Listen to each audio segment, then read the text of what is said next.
15 juin 2024, dans quelques heures, nous allons célébrer nos héros de tous les jours, les papas, 27 degrés à Cotonou et environ.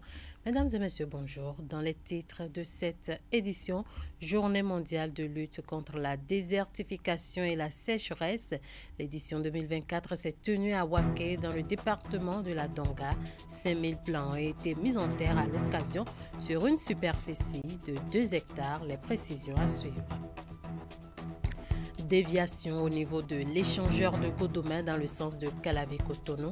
La piste cyclable ouest au bas de l'échangeur n'est plus ouverte depuis quelques semaines aux motocyclistes en raison des travaux de réhabilitation, ce qui crée de nombreuses difficultés de circulation. Suivez dans ce journal le constat fait par l'une de nos équipes. Et puis, comme mécontentement dans le rang des acteurs de la ferraille, les membres de l'association des vendeurs et acheteurs dénoncent des conditions de travail avec certaines entreprises au Bénin. Les détails dans un instant. À nouveau, bonjour. Environ un mois déjà que les motocyclistes n'empruntent plus la piste cyclable ouest au bas de l'échangeur de Godomain dans le sens Calavi-Cotonou en raison des travaux de réhabilitation. Les conducteurs d'engins à 2 roues et de tricycles sont obligés de prendre part les différentes déviations ouvertes pour leur mobilité, des déviations pas trop avantageuses pour ces motocyclistes qui se confrontent d'ailleurs à de nombreuses difficultés. Une équipe de notre rédaction a effectué une descente au niveau des différentes déviations pour s'enquérir des difficultés auxquelles les usagers sont confrontés. Reportage. Carrefour Wedonou, non loin de la clinique Bioso. Voici l'une des déviations qu'empruntent les motocyclistes en direction de Cotonou depuis le 20 mai dernier, après la fermeture de la piste cyclable ouest au bas de l'échangeur de Godomain. Simples conducteurs d'engins à 2 roues, de tricycles et conducteurs de taxi moto sont tous contraints de bifurquer par ici, ou encore par le carrefour Beton-Valais en direction de la boulangerie Saint-Daniel. Le trajet devient plus élastique pour eux, contrairement aux habitudes d'avant travaux, toute chose qui n'est pas sans impact. Pour prendre un client maintenant, pour aller à destination donnée, c'est-à-dire même si tu leur dis le prix, on dit qu'il n'y a pas l'argent dans le pays, que ceux qui ont l'habitude de payer, c'est ça, ils vont payer. Comment tu vas faire? Voilà que tu es sorti pour chercher de l'argent. Tu es obligé de prendre. En fin de journée, tu fais tes calculs, on voit que l'essence a tout bouffé. Ça me prend plus de temps parce que déjà c'est la voie pavée. De l'autre côté là-bas, ça prend plus de temps et ça endommage la moto. Et fait nous mitando à Paris Lebi, de Gosoro à Messi à Paris. Créant là et donc quoi de quoi qu'on déo mais ça c'est de quoi débrouiller. Et 300 notre temps quoi 300 le poids soit aider. Dans les quoi qu'on tourne dans les fiers bon mais dans mais bien c'est ouvert ton même même tout bon les nalimi. Dans les premiers bloqués à les domino. Ça nous crée des difficultés de pouvoir contourner et faire presque le double de la distance qu'on devait faire normalement. Bientôt un mois que les motocyclistes sont confrontés à ces difficultés suite à la fermeture de cette piste cyclable en direction de Cotonou. Pendant ce temps, un coup d'œil sur le chantier de réhabilitation de cette bretelle ouest dans le sens Calavi-Cotonou. Les choses peinent à véritablement se dessiner. Bien qu'étant conscients des avantages de la réhabilitation une fois achevés sur leur mobilité, les conducteurs d'engins à 2 roues et de tricycles adressent une doléance à l'entreprise en charge des travaux. On ne fait pas l'omelette sans casser les œufs. C'est les œufs là, ils sont en train de casser maintenant pour pouvoir réaliser ce que nous voulons. S'il peut presser un peu les travaux pour que ça avance vite, là, ça serait bon. On va jouir de ça. Et aussi leur dire qu'ils n'ont qu'à cette fois-ci faire les travaux une bonne fois pour toutes parce qu'on a l'impression que dans ce pays, c'est un éternel recommencement. On fait les mêmes choses mal faites ou bien les études ne sont pas très peaufinées. On revient toujours déçu. Donc on espère et puis ça se voit avec ce gouvernement qui fait beaucoup d'efforts pour que les choses se fassent normalement, pour qu'il n'y ait pas de répétition comme on l'a vu par le passé.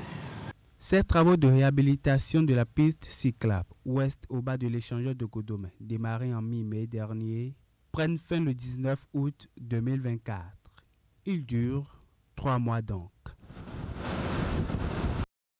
Demain, dimanche, et donc dans moins de 24 heures, la communauté musulmane va célébrer la fête du mouton, communément appelée Tabaski, Aïd el-Kébir. À la veille de cette fête, Ouliat Sanoussi et Henri Ganti ont sillonné quelques marchés de Cotonou pour voir l'ambiance qui prévaut. De leur constat, il ressort que tout est cher et que la vente a baissé. Quelles en sont les raisons, éléments de réponse dans ce reportage?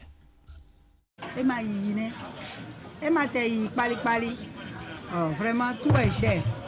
Et voilà la triste réalité qui se vit dans les marchés. Tout est effectivement cher et rien ne va, au dire des vendeurs des produits de première nécessité rencontrés au cours de notre tournage. Voyez vous-même comment le marché est. Rien ne va. Les clients viennent et repartent. Ils disent que tout est cher. Le pays est dur, très dur même. Donner aussi à manger aux enfants est très compliqué. Nous souffrons dans le marché. Ça ne va pas. Nous ne vendons pas, les clients ne viennent pas. Nous sommes là seulement à payer les locations de boutiques. Les impôts s'y ajoutent. La mairie également nous dérange. C'est très dur.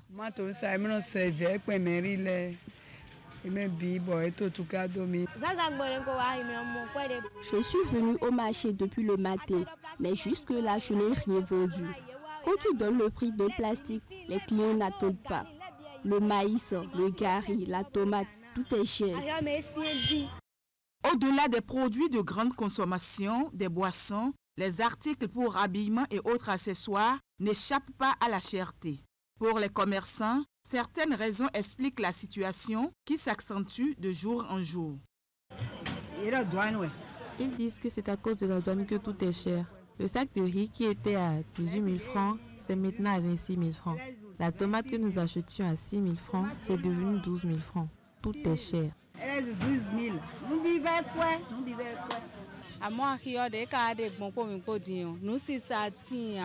Le marché est bizarre. Nous ne vendons rien. Tu étales ta marchandise durant toute une journée et tu ne vends rien. C'est vraiment difficile. Payer les loyers, c'est dur. Nous ne pouvons même plus pleurer. Jésus-Christ nous viendra en aide.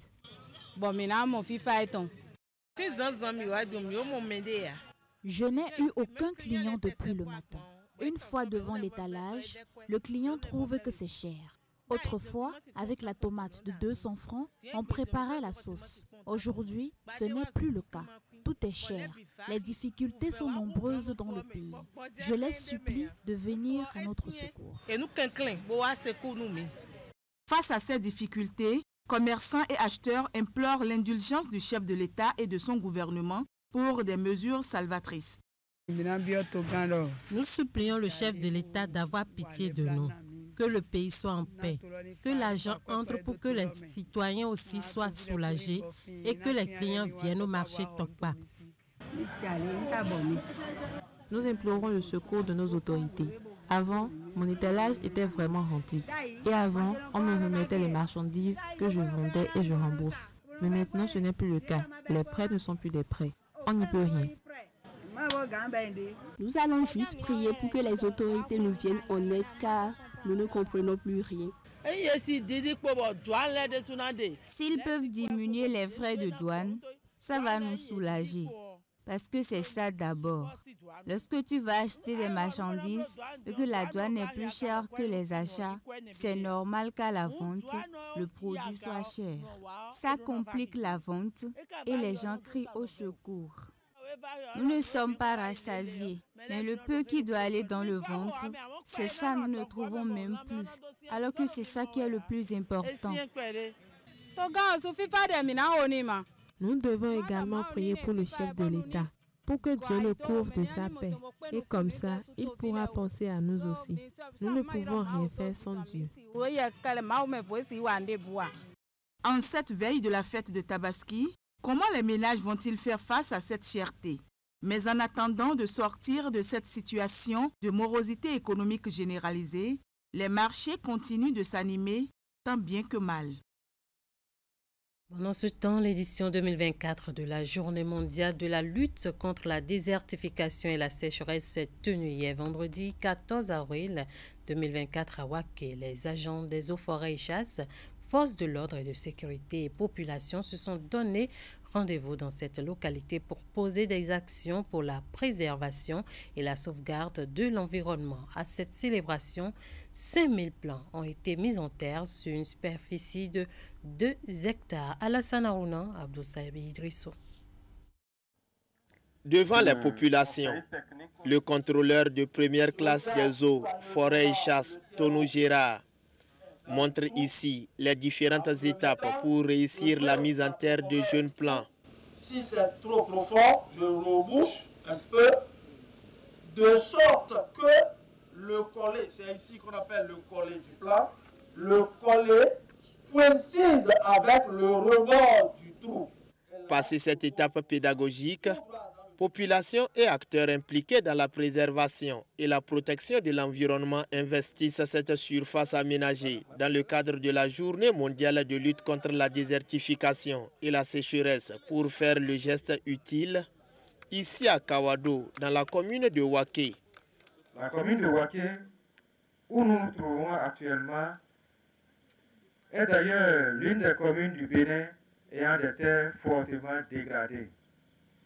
Elle est donc un lieu bien indiqué pour être le point de départ des différents messages qui serviront à sensibiliser les populations béninoises du nord au sud et de l'est à l'ouest sur les comportements et les gestes qui garantissent une utilisation rationnelle et durable des terres. La situation est toujours alarmante et nous interpelle tous. Pourtant, nous venons de passer 30 ans, voire 40 ans dans certains cas de célébration de journée, sans laisser transparaître des effets positifs sur notre terre et notre environnement en général. Mesdames et messieurs, chers participants, nous sommes tous convaincus que la désertification a un impact désastreux sur l'environnement, la société et l'économie. Unir pour les terres, notre patrimoine, notre avenir. C'est le thème de l'édition 2024 de la Journée mondiale de lutte contre la désertification et la sécheresse. Un thème qui fait appel à une synergie d'action autour des initiatives destinées à la gestion durable des terres. Mesdames et messieurs, je nous invite à nous unir, à nous tenir la main et à nous unir davantage pour la protection des terres et à brandir un carton rouge contre la perte de la biodiversité et la dégradation des terres. Le gouvernement du président Patrice Talon œuvre autant que faire se peut pour la protection des sols et la restauration des terres affectées par les actions humaines. Cette célébration, marquée par une série d'actions concrètes, est un tremplin pour sensibiliser les populations sur leur rôle dans la sauvegarde de l'écosystème. Démarré mardi 12 mai 2024, la réunion des experts sur l'opérationnalisation du Conseil économique, social et culturel de l'Afrique de l'Ouest a connu son épilogue jeudi dernier. Il était question pour les participants de procéder à la validation des documents pouvant permettre à cet organe de fonctionner d'ici l'année prochaine. Initiative de la commission de la CEDEAO, les travaux se sont déroulés à Cotonou, nous rapportent Ingrid Day et Elvis Tonokwa. Il va s'articuler autour de 3 points. Encore un pas de franchi dans le processus d'opérationnalisation du Conseil économique, social et culturel de l'Afrique de l'Ouest, réuni à Cotonou sur initiative de la Commission économique des États de l'Afrique de l'Ouest. Les experts ont travaillé pendant 2 jours afin de valider les documents pouvant permettre à cet organe de fonctionner dès l'année prochaine. Cette 3e consultation que nous venons d'avoir nous amène à avoir des documents plus consolidés et plus fiables, et nous allons pouvoir avancer dans ce processus puisqu'il nous reste encore des étapes pour arriver à l'adoption du Conseil économique et social de la CEDEAO. Cet organe sera le point d'ancrage des citoyens et va jouer le rôle entre la CEDEAO et les citoyens en termes de communication, de donner la communication juste et vraie par rapport à tout ce que la CEDEAO est en train de faire dans différents domaines. Pendant ces 48 heures d'échange, les experts se sont penchés sur plusieurs outils stratégiques de l'organe, à savoir le budget et ses missions. Le Conseil économique, social et culturel de l'Afrique de l'Ouest va permettre de mettre en place des politiques et programmes qui reflètent la nouvelle vision de la CEDEAO, qui est la CEDEAO des peuples. Nous avons travaillé un peu sur les contours que doit prendre cette nouvelle institution. Nous avons travaillé sur la composition de son effectif en termes de personnel. Nous avons essayé aussi de voir les programmes que cette institution devrait mettre en place et mettre en œuvre dans sa première année, y compris une assemblée générale qui doit définitivement adopter peut-être son plan d'action et son plan de travail pour 3 ans. Une fois fonctionnel, cet organe, dont le processus d'opérationnalisation a démarré depuis plusieurs mois, va renforcer les liens entre la CEDEAO et les citoyens à la base. Le Palais Royal d'Alada a servi de cadre jeudi 13 juin à une session extraordinaire du Haut Conseil des rois du Bénin. Motivée par l'actualité nationale, notamment la cherté de la vie, cette rencontre a été pour les têtes couronnées l'occasion d'affirmer leur soutien au président de la République. L'événement a connu plusieurs moments de prière. Les détails dans ce reportage de Hugues Vingbe et Henri Canty. Rencontre au sommet au Palais Royal d'Alada. Les têtes couronnées, membres du Haut Conseil des rois du Bénin, sont venus de plusieurs communes pour répondre à l'appel de Sa Majesté Konigbe, roi d'Alada. Au début de la séance et à tour de rôle, les souverains ont prié, chacun dans sa langue locale, pour la République et son président. Président Guillaume Athanase Talon, font Ichet Takuntakun tí wọ́n gbéṣẹ́ nínú ìlú Bénin. Ahoso egbeze a foton khokoa a foton koran khoa nina djea. Nous sommes rassemblés ici pour une petite concertation extraordinaire que nous pouvons appeler le sommet extraordinaire. Et nous ne pouvons pas faire tout cela sans penser au chef de l'État.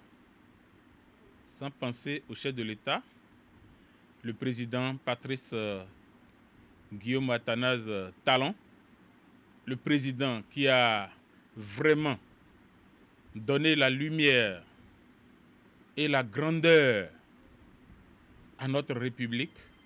Lors de cette session extraordinaire, les membres du Haut Conseil des rois du Bénin ont assuré au chef de l'État leur soutien au regard de l'actualité nationale marquée par la cherté de la vie. Les rois, reines et têtes couronnées du Bénin, mobilisés au sein de leur organisation fêtière, le Haut Conseil des rois du Bénin, après des séances de concertation et de suite à une analyse de la situation nationale, ont fait le constat d'une poursuite sans faille de la réalisation des œuvres planifiées dans le programme d'action du gouvernement PAG et les autres œuvres que vous accomplissez quotidiennement pour le développement du pays. Depuis qu'il a été président, il a été réélu, il a fait beaucoup de choses. Nous pouvons s'asseoir aujourd'hui et dire qu'il n'a rien fait, chère Majesté. C'est impossible. Il a fait. Si nous prenons tous les secteurs de la vie économique de notre pays, secteur par secteur, le président Talon a agi. Une prière conjointe pour Patrice Talon et la nation. C'est ainsi que les têtes couronnées ont clôturé la séance. La paix pour le Bénin et une fin de mandat triomphal pour le président de la République. Ce sont les vœux formulés par les souverains. Les usines Fabri-Métal Bénin et Wanguiou sont mandatées par le gouvernement du Bénin dans la fabrication, la transformation et la commercialisation des fers à béton. Depuis quelques semaines, la collaboration en matière de travail avec l'association des acheteurs-revendeurs des ferrailles n'est plus au beau fixe. À travers une déclaration, les membres de cette association ont dénoncé les conditions de travail tout en implorant l'assistance du chef de l'État. Reportage Marlène Azinogbe, Jules Etcho. Les membres de l'association des acheteurs de ferraille expriment leur mécontentement. Ils dénoncent les conditions de travail peu confortables avec les usines Fabri-Métal et Wanguiou Bénin spécialisées dans la fabrication, la transformation et la commercialisation des fers à béton. Ces acheteurs et revendeurs de la ferraille souhaitent une harmonisation conséquente des prix de cession de ces matériaux. Il arrive que le prix où était le ferraille en son temps était à 230. Et à notre grande surprise, ils sont allés jusqu'à 130. Et on entend encore que la société veut encore, les usines veulent ramener ce fer-là à 80 francs. Là, on est fichu, quoi. Parce que quand vous achetez un véhicule aujourd'hui, pour en faire casse, au moins il faut voir le prix que vous allez l'acheter. Et le tonnage qui doit sortir dans ce truc, c'est insignifiant par rapport au prix que l'usine veut donner. Donc c'est sur ça qu'on demande une diligence du président de nous aider à nous assister. Voyant les capacités des usines à transformer certaines catégories de ferraille, les membres de l'association plaident pour une révision de la décision gouvernementale concernant l'exportation. Nous, acheteurs de la ferraille, prions le chef de l'État, son Excellence M. Patrice Talon, chef de la nation, de nous permettre de vendre les ferrailles non ferreux telles que les fontes que les usines n'arrivent pas à fondre. La filière de commercialisation de la ferraille nourrit un nombre considérable de familles. Et donc, les membres de l'association des acheteurs de ferraille repartent avec l'espoir qu'une nouvelle donne provenant du chef de l'État vienne améliorer le secteur. Dans le cadre de partenariat pour le bien-être des populations, une délégation du port autonome de Cotonou a rendu visite aux élus de la commune à travers une séance de travail tenue cette semaine à la salle de conférence de la mairie en présence du représentant du port d'Anvers et du maire. La délégation a informé les autorités sur tout ce qui a été fait dans le cadre de ce partenariat. Compte rendu, Florence Bossa, Elvis Tonokwa. La délégation du port avec à sa tête son directeur général est allée exposer aux élus municipaux les actions menées en faveur des populations de Cotonou. Des actions qui s'inscrivent dans le cadre d'un partenariat dont la finalité vise le bien-être des populations. Plus loin, d'autres axes du partenariat permettront de rendre plus visibles les activités du port autonome de Cotonou, d'où son importance pour les deux parties. On veut être là pour assurer que le port est vraiment un ajout pour la ville directement et que toutes les activités portuaires, les projets qu'on fait donnent aussi des avantages pour la ville. Alors, la coopération qu'on commence aujourd'hui, en réalité, on a eu des contacts avant, mais maintenant, on va vraiment planifier des activités, des programmes ensemble pour assurer que notre croissance qui va continuer, c'est la croissance durable avec des contacts plaisants et il n'y a pas des impacts négatifs. Alors, on veut prendre vraiment tous les avis en compte. Au cours de cette séance de travail, l'assistance a eu droit à des communications sur les potentialités de la ville de Cotonou et la présentation du port et ses projets. Pour le maire de Cotonou, cette collaboration est une mine d'opportunités offerte à sa ville qui s'honore et se réjouit des échanges de ce jeudi 13 juin 2024. L'événement de ce matin est un symbole. Un symbole qui, tout en marquant une pierre dans l'histoire entre Cotonou et vous, celle désormais de l'approchement du port et de la sécurité dans les portes du territoire. Mesdames et messieurs, ce qui se déroule ici et maintenant sous nos yeux et dont nous sommes tous les principaux acteurs et l'histoire Au terme de la visite d'échange, l'autorité municipale a offert un cadeau à son hôte, signe de la satisfaction de son équipe d'avoir un partenaire comme le port autonome de Cotonou qui travaille à créer un environnement propice au bien-être des populations de la capitale économique du Bénin. L'Agence béninoise de gestion intégrée des espaces frontaliers ABGF a organisé la 11e édition de la Semaine des frontières béninoises. De façon globale, la Semaine des frontières béninoises a pour objectif de magnifier les frontières, mais aussi d'informer le grand public sur les questions des espaces frontaliers. La célébration de la dite semaine a débouché cette année sur un atelier du plan transfrontalier de développement local des communes de Waké, Kopargo, Bina. Tenu du 13 au 14 juin à Waké, il sera couronné par la mise en place des groupements pour faire la promotion des actions de coopération transfrontalière. Alassane Aounan, Abdou Sabi Dresso pour les détails.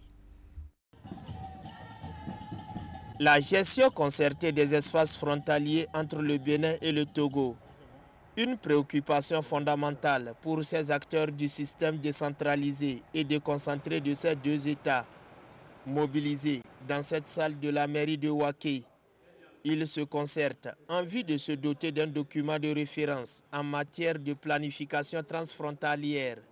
C'est au cours de cet atelier du plan transfrontalier de développement local des communes de Waké, Kopargo et Bina que le document qui servira de boussole pour une gestion efficace et efficiente des espaces sera adopté. La frontière, c'est comme ils le disent toujours, il faut la connaître, il faut l'accepter et il faut l'effacer.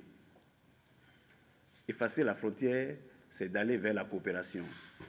C'est d'aller vers la coopération transfrontalière et c'est cette coopération qui nous unit ici aujourd'hui à travers la validation d'un document qui porte sur les deux pays, un plan de développement transfrontalier au niveau local qui sera mis en œuvre par un groupement local de coopération transfrontalière. Et l'objectif assigné à ces groupements est de promouvoir, soutenir, encourager et coordonner les différentes actions de coopération transfrontalière entre ces deux pays frères. Avec l'avènement de l'extrémisme violent, un point d'honneur est mis sur la consolidation des relations séculaires de fraternité et de concorde entre le Bénin et le Togo qui s'engagent dans une coopération transfrontalière fructueuse. Dans cette logique, je crois que cet atelier arrive à point nommé parce qu'il va permettre de pouvoir mettre en place effectivement un cadre de concertation entre nos deux communautés des deux côtés de la frontière. C'est pourquoi je voudrais louer une fois de plus l'initiative qui a été prise par les autorités béninoises pour l'organisation de ces travaux. Je crois que cet atelier vient encore une fois renforcer nos relations et je tiens, au nom de vous tous, vous remercier pour votre mobilisation autour de cet enjeu qui est un enjeu de taille. Le présent atelier, qui dure 48 heures, s'inscrit dans le cadre de la Semaine des frontières béninoises. Et voilà qui boucle ce 13h au Bénin. Merci de nous avoir suivis par anticipation. Bonne fête à tous les papas et bonne célébration de la Tabaski à toute la communauté musulmane.